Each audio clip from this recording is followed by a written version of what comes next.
श्रीदेव्यथर्वशीर्षम्। ॐ सर्वे वै देवा देवीमुपतस्थुः कासि त्वम् महादेवीति सा ब्रवीत्। अहम् ब्रह्मस्वरूपिणी मत्तः प्रकृतिपुरुषात्मकम् जगत् शून्यम् च शून्यम् च अहमानन्दानानन्दौ अहम् विज्ञानाविज्ञाने अहम् ब्रह्मा ब्रह्मणि वेदितव्ये।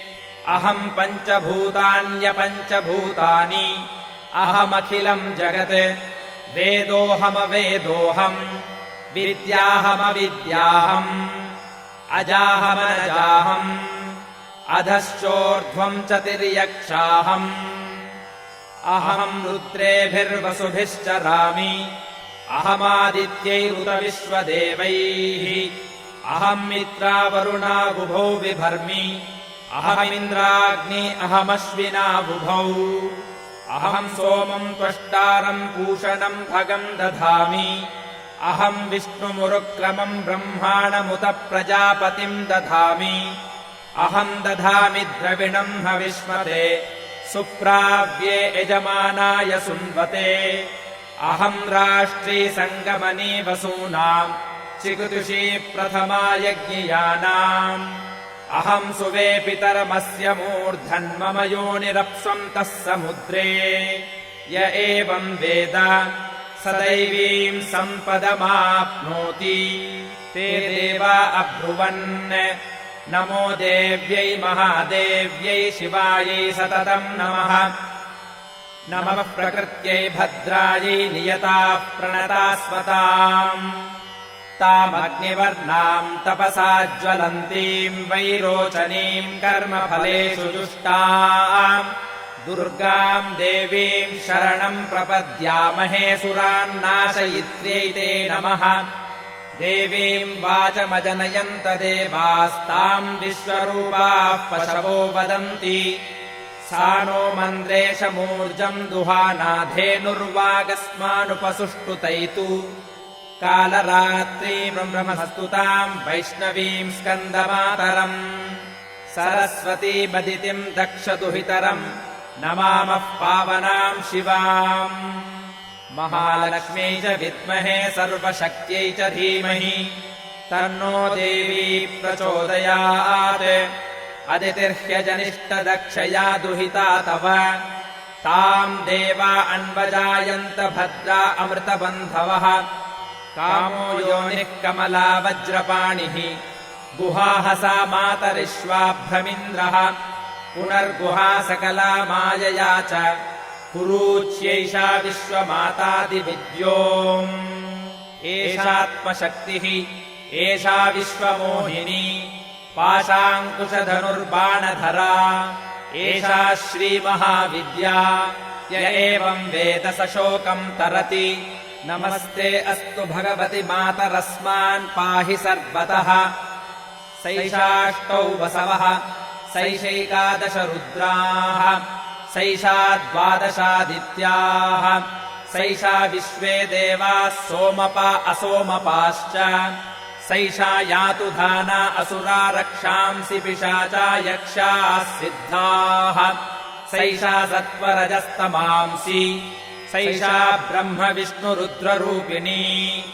सैषा प्रजापतीन्द्रमनवः सैषा ग्रहनक्षत्रज्योतींषि कलाकाष्ठादिकालरूपिणी।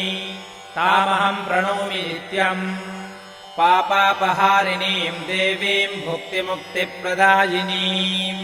अनन्ताम् विजयाम् शुद्धाम् शरण्याम् शिवदाम् शिवाम्। वियदीकारसंयुक्तम् वीतिहोत्रसमन्वितम् अर्धेन्दुलसितम् देव्या बीजम् सर्वार्थसाधकम्। एवमेकाक्षरम् ब्रह्म यतयः शुद्धचेतसः ध्यायन्ति परमानन्दमया ज्ञानाम्बुराशयः।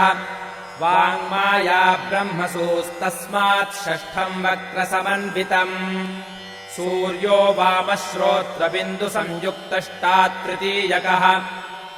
नारायणेन सम्मिश्रो वायुश्चाधरयुक्ततः विच्चेन वार्णकोर्न स्यान्महदानन्ददायकः हृत्पुण्डरीकमध्यस्थाम् प्रातः सूर्यसमप्रभाम् पाशाङ्कुशधराम् सौम्याम् वरदाभयहस्तकाम् त्रिनेत्राम् रक्तवसनाम् भक्तकामदुघाम् भजे नमामि त्वाम् महादेवीम् महाभयविनाशिनीम् महादुर्गप्रशमनीम् महाकारुण्यरूपिणीम् यस्याः स्वरूपम् ब्रह्मादयो न जानन्ति तस्मादुच्यते अज्ञेया यस्या अन्तो न लभ्यते तस्मादुच्यते अनन्ता यस्या लक्ष्यम् नोपलक्ष्यते तस्मादुच्यते अलक्ष्या यस्या जननम् नोपलभ्यते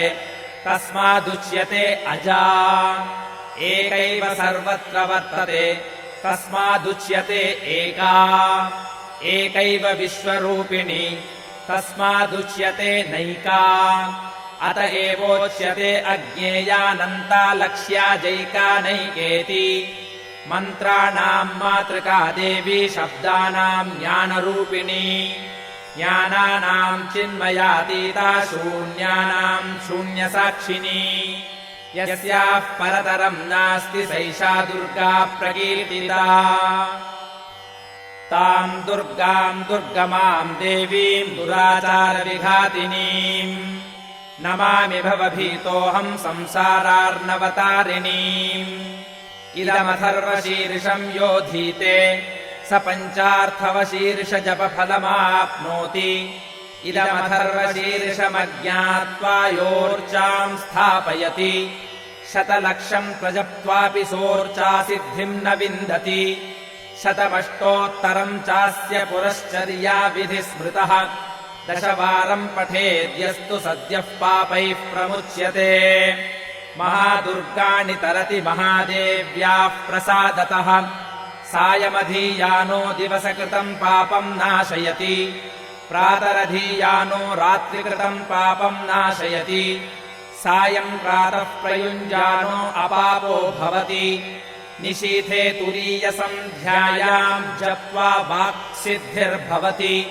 नूतनायाम् प्रतिमायाम् जप्त्वा देवता सान्निध्यम् भवति प्राणप्रतिष्ठायाम् जप्त्वा प्राणानाम् प्रतिष्ठा भवति भौमाश्विन्याम् महादेवी सन्निधौ जप्त्वा महामृत्युम् तरति स महामृत्युम् तरति य एवम् वेद इत्युपनिषत्।